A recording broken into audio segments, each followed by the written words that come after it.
Chapter 4, Lesson 3, Mind Your Own Business. In 1974, Ray Kroc, the founder of McDonald's, was asked to speak to the MBA class at the University of Texas at Austin. A dear friend of mine, Keith Cunningham, was a student in that MBA class. After a powerful and inspiring talk, the class adjourned, and the students asked Ray if he would join them at their favorite hangout to have a few beers. Ray graciously accepted. "What business am I in?" Ray asked, once the group had all their beers in hand. "Everyone laughed," said Keith. Most of the MBA students thought Ray was just fooling around. No one answered, so Ray asked the question again. "What business do you think I'm in?" The students laughed again, and finally one brave soul yelled out, "Ray, who in the world does not know that you're in the hamburger business?" Ray chuckled. "That is what I thought you would say." He paused and then quickly said, "Ladies and gentlemen, I'm not in the hamburger business.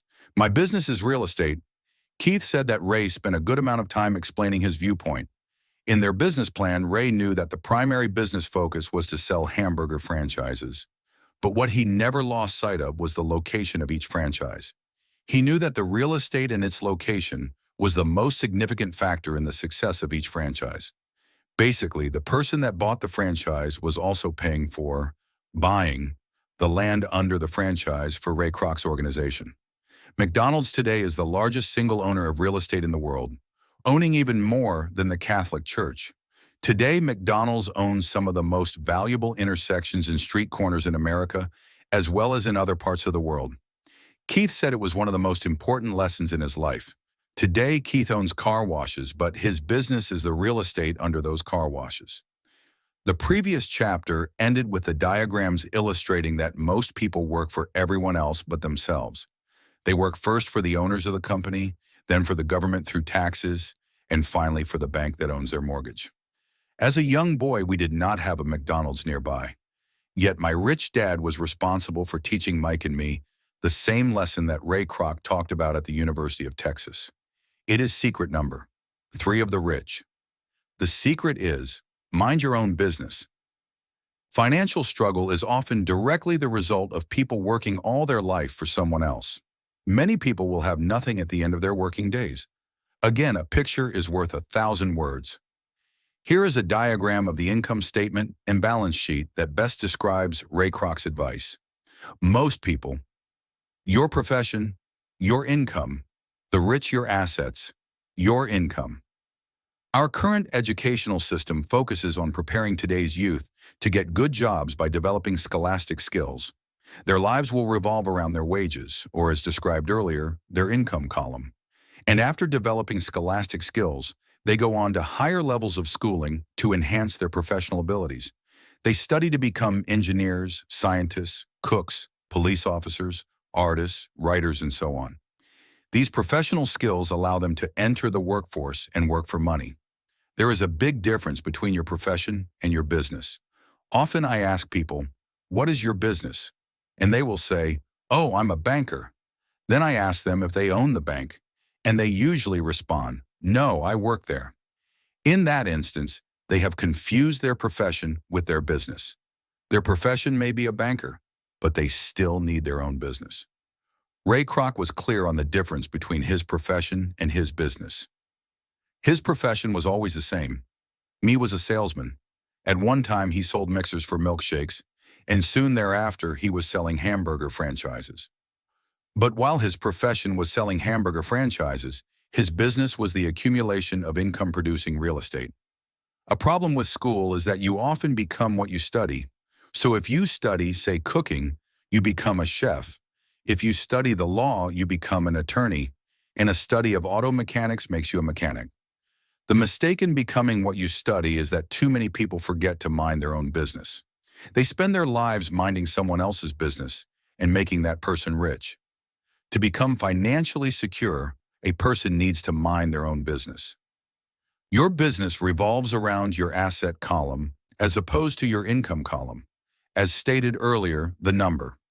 One rule is to know the difference between an asset and a liability, and to buy assets. The rich focus on their asset columns while everyone else focuses on their income statements. That is why we hear so often, "I need a raise." "If only I had a promotion." "I am going to go back to school to get more training, so I can get a better job. I am going to work overtime. Maybe I can get a second job. I'm quitting in 2 weeks. I found a job that pays more. In some circles, these are sensible ideas. Yet if you listen to Ray Kroc, you are still not minding your own business.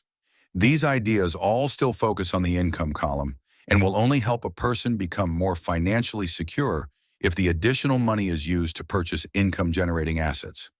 The primary reason the majority of the poor and middle class are fiscally conservative, which means I can't afford to take risks, is that they have no financial foundation. They have to cling to their jobs. They have to play it safe.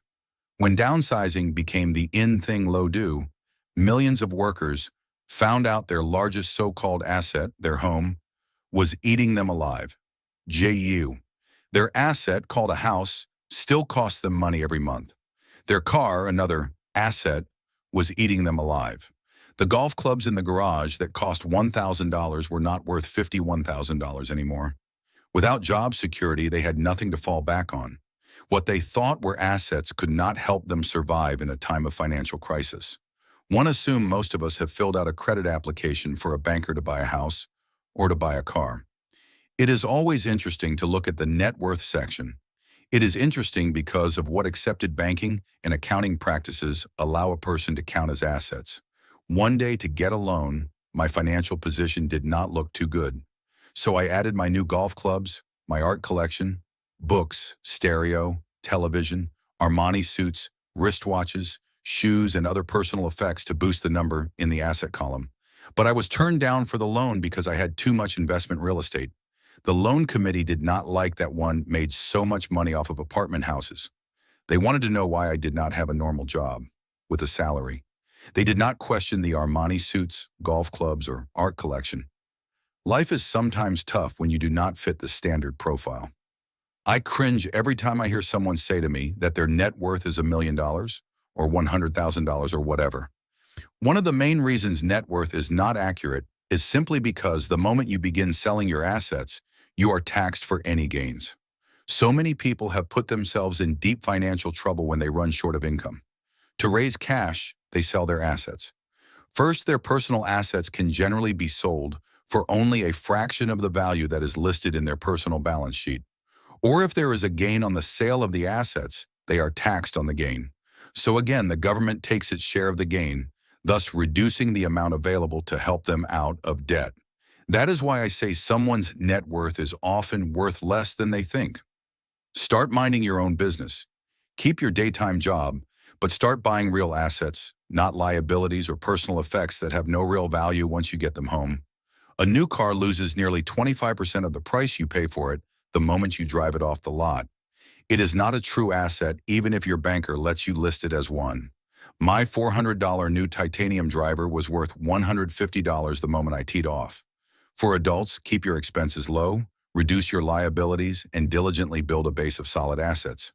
For young people who have not yet left home, it is important for parents to teach them the difference between an asset and a liability. Get them to start building a solid asset column before they leave home, get married, buy a house, have kids, and get stuck in a risky financial position, clinging to a job and buying everything on credit.